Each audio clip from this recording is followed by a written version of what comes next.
What up, YouTube? It's your boy Corlex here with another Throne and Liberty video, again with the sword and wand. However, this time we're going to be looking more specifically how can we get more kills with the sword and wand, and specifically how can we get more killing blows so that we move our way up the kill ranking. Now, I made my first ever guide just the other day that was more geared towards the arena. I'm brand new to YouTube, and you guys gave me so much awesome feedback. I really appreciate all the subs, and you guys sharing it. It means so much to me. I'm going to keep trying to do better to make even better content for you.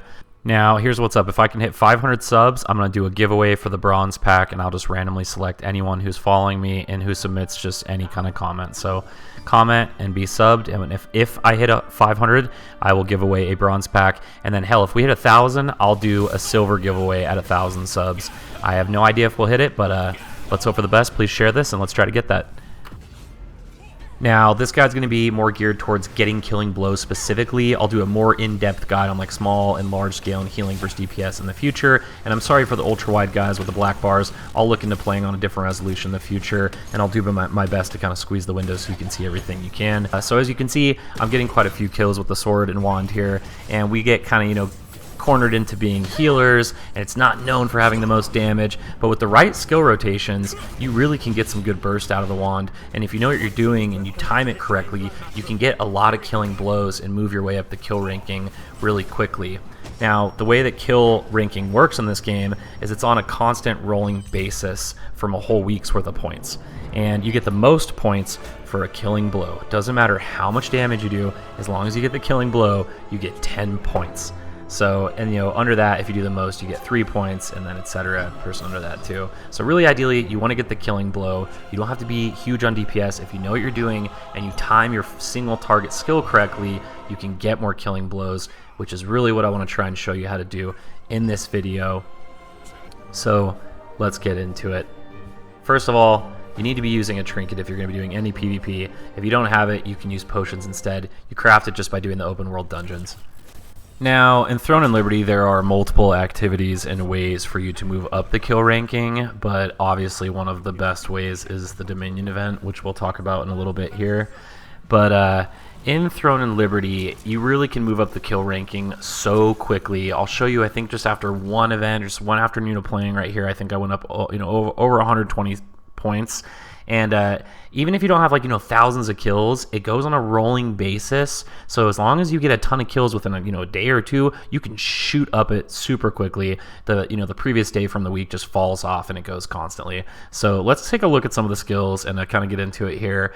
So the thing is, a lot of the curses on wand can be switched from an AoE to a single target skill. And the big thing here is we're trying to get killing blows, so we really want to focus on single target. It's much harder to get a killing blow with an AoE. Yeah, in the right circumstance, maybe you can get a huge sleep when people are low after a boss mechanic or whatever, but ideally it's, in my opinion, much more ideal to focus on single target damage, because you're going to get in a lot of fights and you're going to want that single target damage to get that killing blow, or time that ability you have to get the killing blow, etc. Now, Curse Explosion is one of the best skills we have with Sword and Wand, and let's take a look at that now. So the way you're going to get the most DPS out of Curse Explosion is by stacking all of your curses and your buffs and then popping it.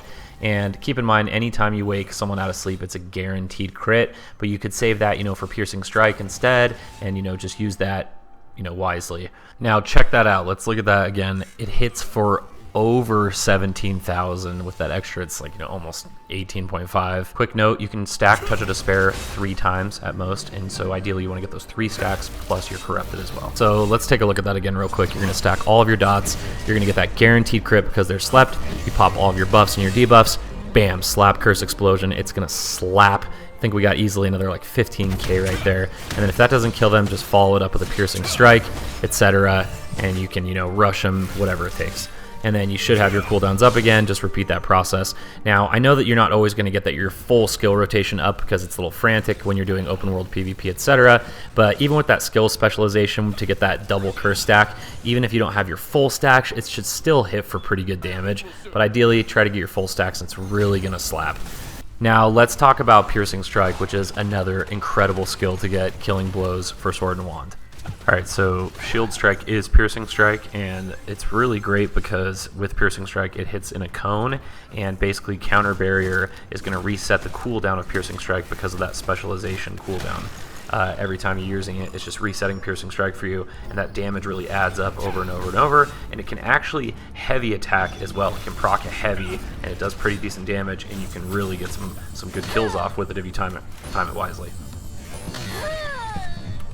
And you know, we had to save the best for last. We got Chain Hook, aka our Scorpion Whip, and this is probably like one of my favorite skills. It's one of the coolest ones that the sword has.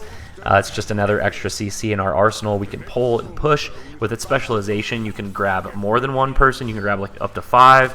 You can pull them behind you, and really it's just such a fun one to use. But keep in mind, what really makes this skill shine is perception and range. Okay, and people also stack collision resist. So if you're not hitting with this, you can try using the heroic weapon that has a ton of collision on it.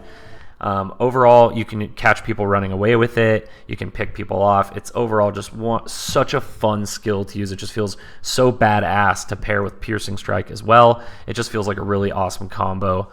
Also, one extra bonus is that with this passive, it's also constantly reducing your cooldowns, so very helpful as well. So real quick, for Guardian Choice 2, we're going to use either the Green Ranger or the Shade Revenant. The Green Ranger just gives you that extra CC. The Revenant gives you extra DPS. They're easy to unlock, so go get them. Now, let's discuss the different ways to earn kills in Throne and Liberty. There are so many different ways to do PvP in this game. It's kind of awesome. You have the conflict bosses, you have the nighttime co-op dungeon PvP, you have the Dominion events, you have the island. There's just so many different, variations of battlegrounds on this. I think it's like really unique and kind of what makes the game really awesome. The island is kind of hit or miss in my opinion, but if you can get a solid group out there, and depending on how your server is and who else is out there, you can really get some good kills or some awesome clips out there. But again, it can just really kind of be hit or miss. But overall, it's a lot of fun, and again, just a super unique kind of battleground. However, overall, I think the GOAT, without a question, is the Dominion events. These are all over the map. There's multiple. Check your calendar. And what it is it's going to spawn you in one of 3 groups. You're going to be blue, red, or green. It's totally random. So just like a Call of Duty lobby, you could get awesome teammates. You could get some bad teammates. And you're going to run into certain Zergs. It's pretty common for people to start grouping up. But however, I find success often by running out to the edges of the map like you see here, and I'm always able to find 1v1s, 2v1 situations, and it's just a really good time, and it's an awesome way to rank up super quickly and farm a ton of kills. I think just doing 1 or 2 Dominion events shot me up over 200 spots on the kill ranking board, even just playing a Sword and Wand. So also what's cool about the Dominion events is you unlock extra things as well. I was able to get this extra morph without even realizing it. We just scored super high. I didn't even know it. And morphs are awesome. Keep in mind, because the more morphs you have, the faster you're going to dash when you shapeshift, which is going to help you chase people down. So that's just an extra bonus. So let's do a quick recap here.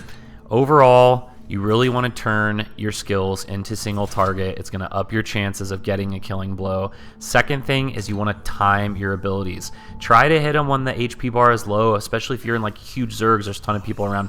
Try to time those abilities. It's super huge. Good luck out there, guys. Let me know what you think. Let me know where I'm wrong. Sound off in the comments. I really appreciate you guys watching. I hope you learned something. Please sound off in the comments. Criticize. Let me know what I did wrong. Tell me what you loved. I hope you learned something.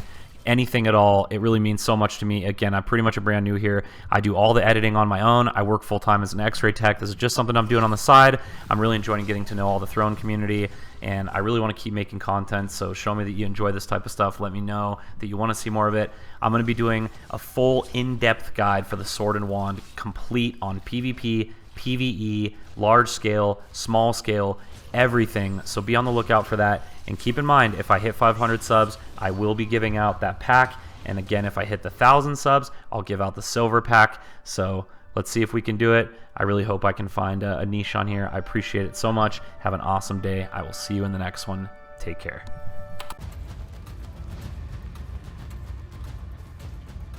We've collected enough demonic monostones. Activating the storm magic circle. I gave 50 extra tokens to the one who completed the last magic circle.